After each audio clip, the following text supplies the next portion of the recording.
Welcome or welcome back with us. So our journey is continuing. It's now 10 p.m. in France time, but we are continuing our journey and we are moving further around the globe, and we are reaching now the Pacific. And so for this first session in the Pacific, coral reef are more than ecosystem. They are ancestral space, sources of identity, and pillars of community well-being. This session will explore the deep connection between Pacific Island communities and their reef, focusing on how traditional ecological knowledge, spiritual values, and cultural practice shape conservation.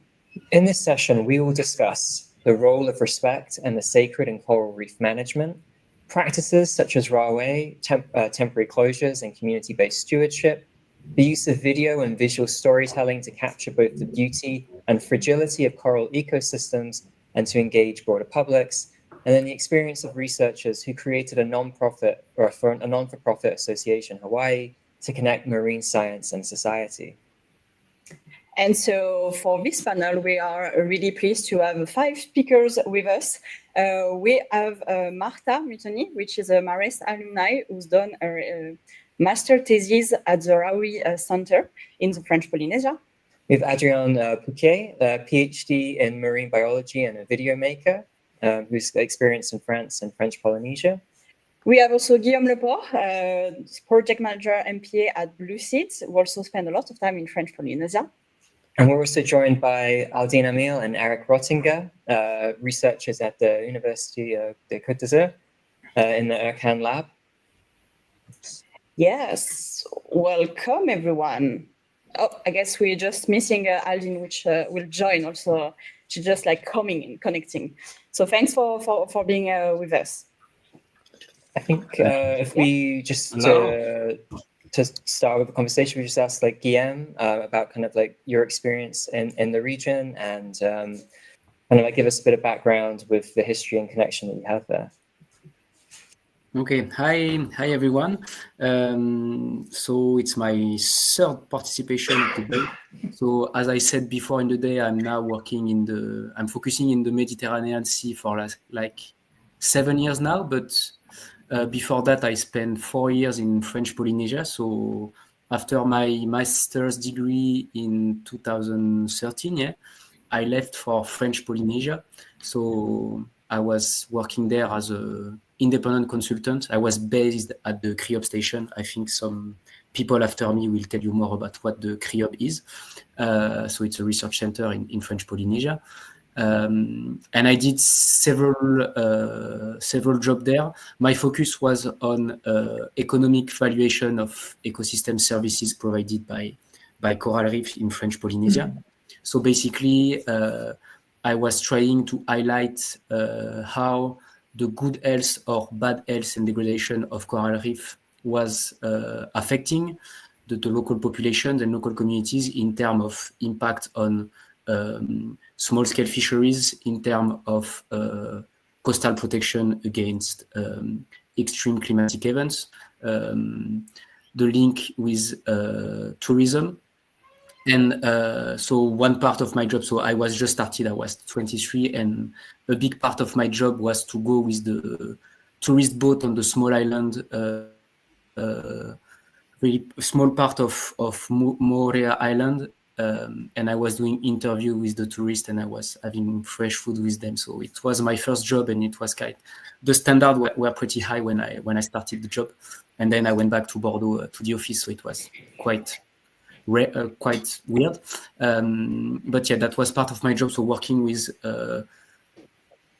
international tourists, understand how the presence of coral reef in good health and the presence of marine protected areas would affect their choice of visiting and their choice of coming to those specific areas, and also working with local communities to see how the change of the reefs were affecting their life, especially regarding to fisheries and coastal protection.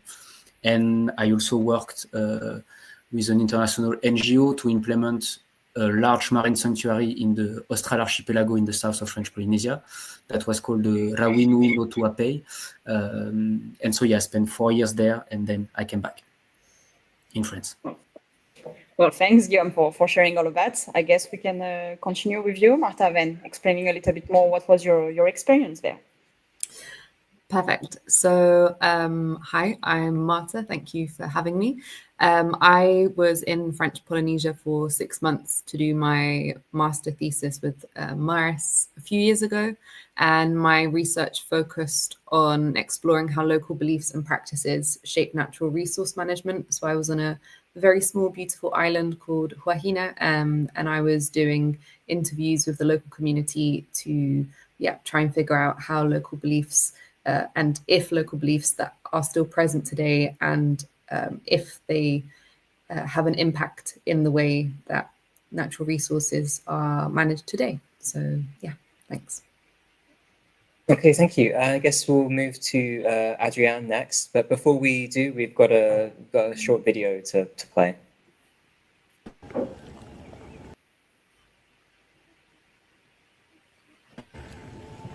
I believe in the power of images. Not just to capture beauty, but to carry meanings across time, cultures, and generations. As a marine biologist, I've spent years studying the ocean, and I realize that our scientific knowledge often stays locked away when it should be reaching people, stirring something inside.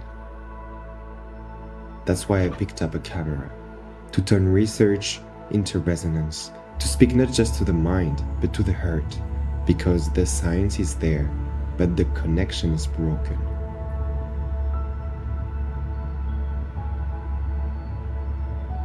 In the Pacific, coral reefs are more than just ecosystems.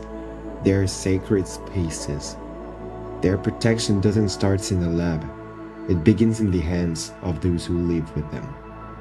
Those who pass down the knowledge not through textbooks, but through experiences, gestures.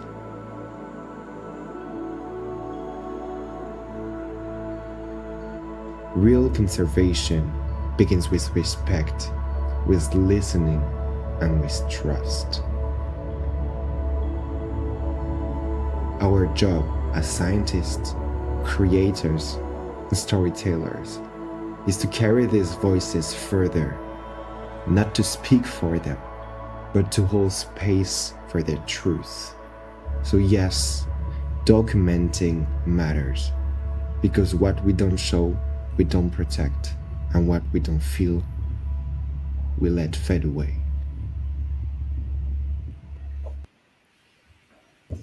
Nice.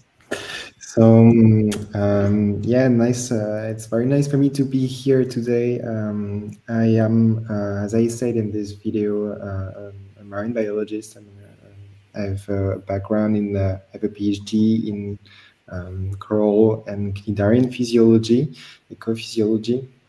And as soon as I ended up my PhD, I started to shift from the scientific field to the communication field.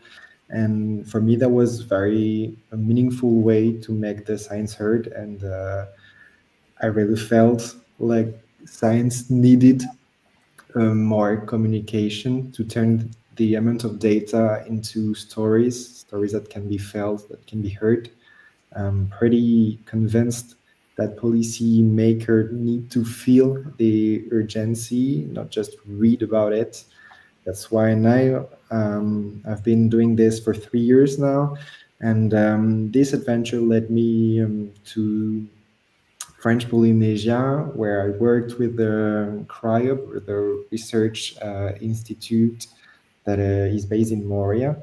I've been working with researchers on coral stress resistance, and recently this year, I had the opportunity, based on the work of a French aquarium, to go to work with a local community, the local fishermen based in Moria, to get them to talk about their experience as a local fishermen.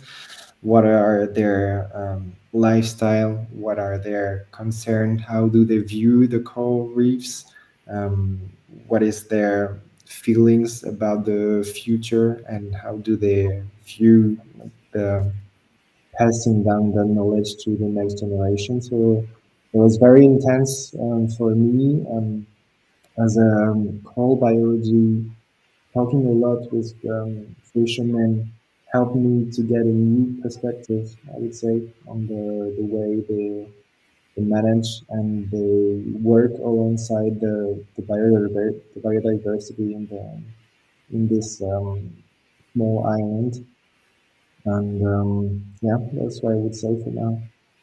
Well, thanks a lot. I think it puts us in a really peaceful atmosphere with the video, just like diving into it. So I guess we can go also like with Aldin and Eric, because you spent a lot of years in Polynesia, in Hawaii, and also created Kai Kai. So maybe if you can give us more insight about your experience there, why also developing Kai Kai. Be nice. I don't know who wants to start, like Aldin perhaps first, yeah.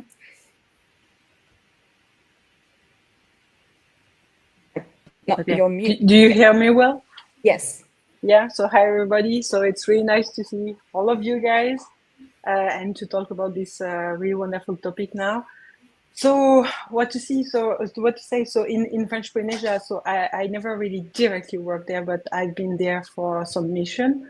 Notably, one is Vanuatu mission that we went in Fakarava Island actually to meet people there and to revive and document people that are building the traditional sailing boat there, and to make a link between the society and the science and notably the coral reef health. And it was a beautiful experience for me to go there in a so isolated place, living in a little sand island for a while, and really to discover this culture that it's truly in a deep connection with the ocean and all the life there, because they culturalize even the biodiversity there. They are clearly part of their daily life. And it's something that allows also now these people to protect their environment because they are really part of their family and not only just animal. And yeah, so it was a beautiful experience there. So I'm from a developmental biology background, and I don't have a lot of fieldwork job to do. But when I'm going in such mission, I really enjoy it a lot. Thanks. I guess we can meet you, Eric. Yes, so hello, it's a pleasure to be with you guys. So I will roll a little bit back and add some background information to what Aline just said. So I did my PhD and Aline as well in Villefranche-sur-Mer, and then we both had the chance to get European fellowships to move to Hawaii for our postdoc research. And that's where we started a project of imaging marine biodiversity using different style of portraits of the animals that we use in the lab. And that's where we started to see the power of using images to talk about the science that we do and about the interesting potential that marine organisms have, independently of the molecular stuff that we were looking at, but just talking about different regenerative capacities, or the fact that they migrate when the global warming happens and temperature shifts. And so to engage the discussion. And through that, together with colleagues from University of Hawaii, teacher, lecturers, and researchers, we started a nonprofit organization which is called Kai Kai, meaning one ocean or unique ocean in Hawaiian. And that's why we got more and more engaged also with local communities to show the local pupils more about the marine biodiversity, also the plankton, the part of the invisible part of the coral reefs that are surrounding the Hawaiian Islands. So we went out with the kids, we did canoe paddling, towing plankton nets, and then come back to the beach and showcasing what they caught in the nets. And so this is where the adventure of this nonprofit started. And then through the images, we got the opportunity to go to Vanuatu in French Polynesia. We were able to join the Tara Oceans expeditions in 2011. So Kai we founded in 2009. And then Tara Oceans, and personally, I was able to go to Gambier Islands in French Polynesia. And it was really a fantastic scientific, but also human adventure with the scientists on board, but also in the Gambier Island and share with the local communities and really get involved in sharing what we observe as scientists, but also discuss with the local communities that have the long time of history and knowledge of the reefs that surround them. And it's only this exchange that really helped us to understand what happened in those reefs. So through the nonprofit, we were able to go to this part of the island, and yeah, and for me, it's also have to be very honest.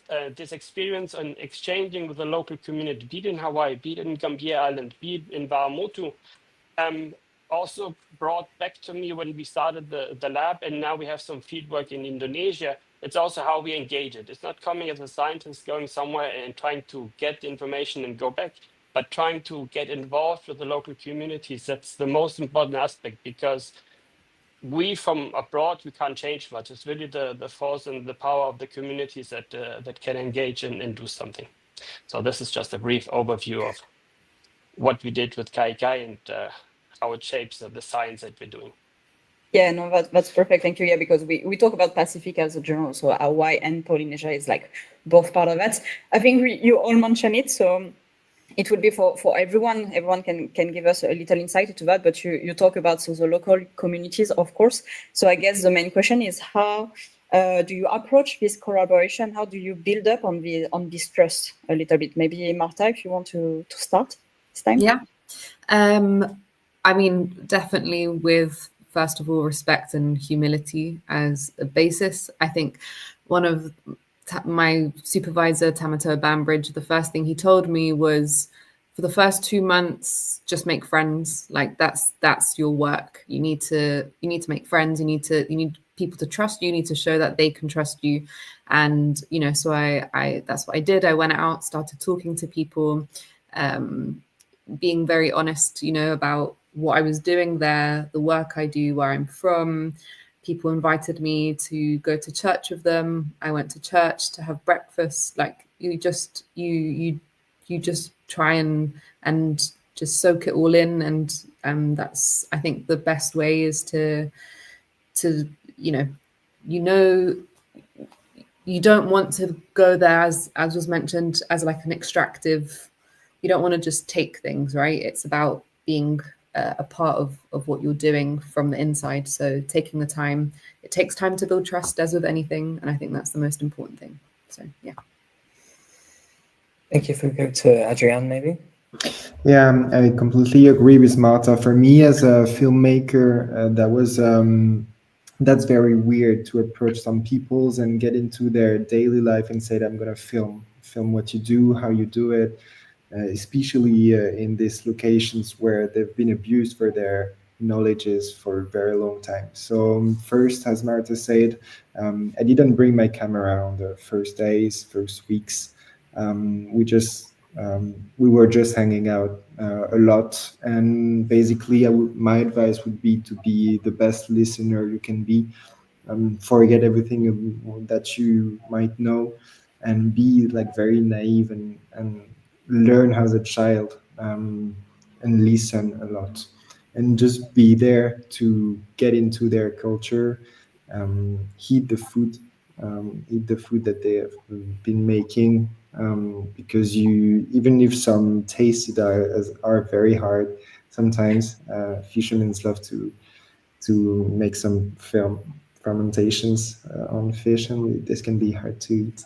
That's part as well of the sharing, and before being able to get into their emotional feelings, you have to make some kind of connection with them. So it's like everywhere, I would say. Just be very respectful and and humility as well is an important key point.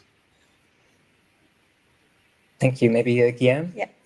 Yes, I agree with what Marta and Adrian said, and I was lucky because I spent 4 years there and in the island of More, and for me the key was the football, because I played football in Tirianani, it's the club in the Popos Bay, so I was the only non-Tahitian guy, and there were like maybe 7 clubs in the championship, so every weekend I was playing with everybody, and I know that it helped me at some point, because when I was doing those interviews on the field, going on touristic boat to interview the tourists, I remember that at first some local guides, they were not really keen to let me in and to talk with the people. But after some weeks, they were like, I saw you last week on the field playing football. You are the only white guy. I remember you. You can come. And so it helped me a lot, yeah. Cool. So play football. But I need to add that to my list. and in Hinano beers as well. On Friday afternoon, the big box of Hinanos, the beers, and it always helps. Cool. Okay, well, I guess we can continue on that, but maybe you can share also more on this, because I guess when we talk about this connection, it's also more like personal adventure encounter that you had. So sharing more perhaps a bit of what you lived there, if you have like a specific moment or a specific experience that you could share with this community, it would be really, really nice. Aljin, if you want to start. Yeah, so for me, it's always beautiful to enter a new culture, to learn about it. And what I will advise to anybody, it's true, it's like Marta says, so being humble and also respectful. And I used to really, really forget who I am and where I'm from. And then it make also easy, to listen and observe. You end up with often a new family, I have to say, and no offense for my family, but it's really new family. So you have a new mama, new papa, new uncle, new brother, and it's really cool actually to listen them, being trustful with them, and they show you all the path to enter their culture, and it's really has to be an exchange. They love to learn about you, and I love to learn about them. And it's always really beautiful moment, even if we just sit on the beach and just look at the horizon and the sunset, and without saying anything, but there is some moment that it's really meaningful for them, even without any word, and you can really feel it at one point. So the best moment I have is when you start to be how to say, I don't know, complice in English, but you started to know people without knowing their language. Example, when we are going in Indonesia, I don't talk about Indonesia, but when I see them and when they see me, I really feel comfortable and so happy to see them. And I think they are also happy to see me. So it's reaching a point where you share some intimity and like being in a family, and it's really beautiful moment to live that. And being always super respectful with anybody, like if you are going in any country and you met any new people, and it's really beautiful. They have so much to teach you, like many different culture, and there is some pattern that you can feel and engage with in many different culture, but they have also their own specific one, and it's beautiful when you discover that and share that with them.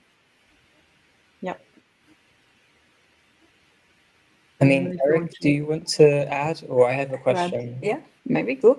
I guess like in my question, though, we've heard the term like beauty used a lot in this discussion, and kind of art, and also a sense of the sacred. And this is sometimes a language that feels distant from the scientific, or hostile to the scientific, or kind of like antagonist. So I was just wondering how each of you has kind of like negotiated those kind of like these different languages, and how you try to like synthesize, or how you adopt different perspectives or engage with them. I think, if I may, it's a little bit like Adrien was saying also, trying to come back like your child and let you guide. On Earth, there is so many different societies, so many different culture, and there is not one that is the best one. It's just they are so rich, all of them, and you have to learn from all of them so much. So basically, just let you guide into all these new sacred aspects, spirituality, ritual, new culture. Some moment will be really sometimes shocking, sometimes it scares you, but you feel so how to say, bienveillant. So people around you, they are really here to accompany you in this moment, and because it's part of their culture. It's not just a show. It's really part of their culture. So they live with that and they are built with that. So they teach you how to be built also with that and to bring this to your home interior. And I think that it's if you base your approach on the trust, then everything is just beautiful. And it's yeah, it's a really, really nice moment. Yeah, maybe Marta know a little bit more about that. I think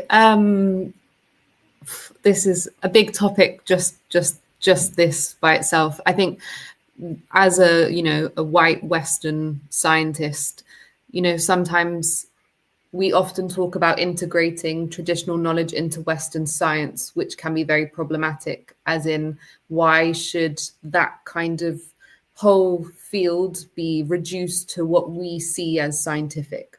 So this is something that I will also be exploring in my PhD, is actually doing things a bit the other way around, trying to get Western science to mold into indigenous knowledges. And just because something that we can't prove to be true in the Western way doesn't mean it's not valid or it's doesn't exist. And so I think that's one of the challenges, let's say, with working with diverse kind of worldviews in a very predominant Western science way, is that we often feel the need that something has to be valid with a percentile or have to prove it, whereas that's not really how the world works. And so if we're trying to protect these ecosystems where these people Pacific, we're talking about the Pacific in general, the Pacific Islanders are the custodians of the largest body in the world of water. So we kind of have to adapt to their kind of how they live rather than them having to adapt to what we say from very far away. So yeah, if that makes sense. Thank you for sharing. I guess we can go back also to you, Adrien, because so with this also, you talk about storytelling, and I think we had also a session about that, the education outreach. We talk a lot during already this half day, because it's not over, about like communication and just so it's more perhaps because I know that you also some photo to share. So again, also your insight about it, just like how do you approach it? What do you really want to? It's really broad as a question, but what is your goal when you go there? And now that you come back with all this material, all this photo and video. Yeah. So basically, I approached them with a very not so determined idea of what I would get as a short film. I started discussing about many subjects, and they basically created the subject by their own. I was just there to capture what they had to say.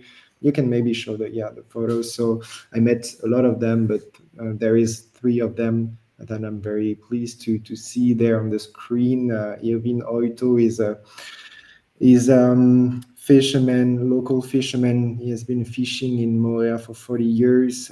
He has been doing this his entire life. We can see his house behind. François Temaori it's his nephew. He's fishing langoustine. And there is Teva Maui, who is as well very famous for fishing flying fish. And all of them, they gave me a sort of the same vision on their reef.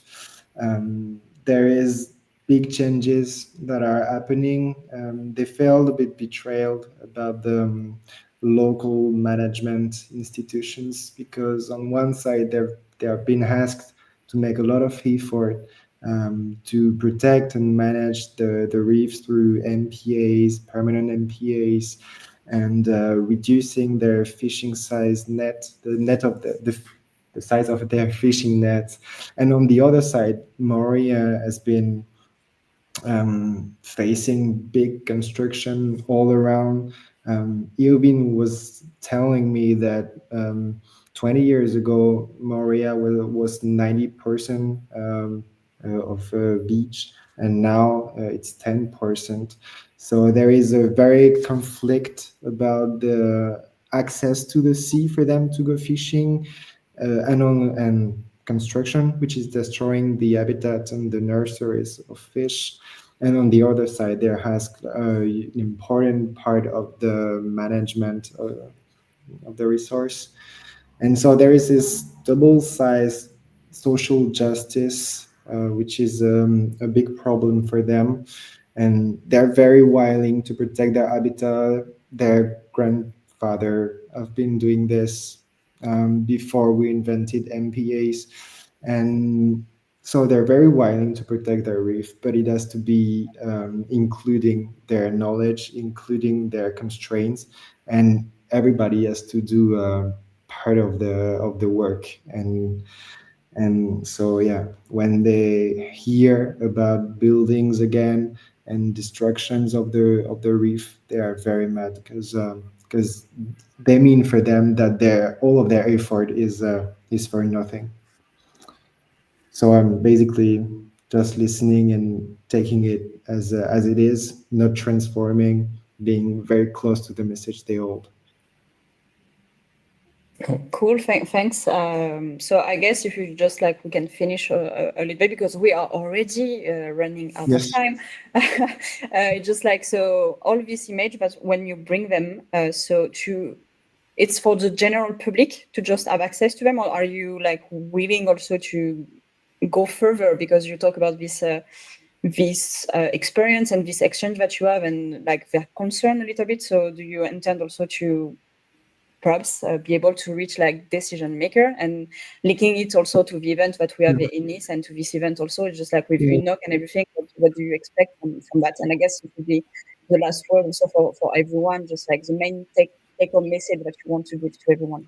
Yeah, so my take-home message is very clear. We need to hear from everybody. Everybody has a story to tell about the ocean, and I believe that science is the basis for policy making, but it has to be integrated into some emotional stories as well, because people connect to stories and not to graphs or papers. So it's an extension of science, imaging, being there to record voices, to hear about their actual struggle with facing climate change and changes as well. So yeah, this short film that I'm realizing, produced by the Aquarium, I really wanted to be sent to festivals worldwide, and it's also a way for me to approach policymaker with a 20-minute short film that they can connect and then talk about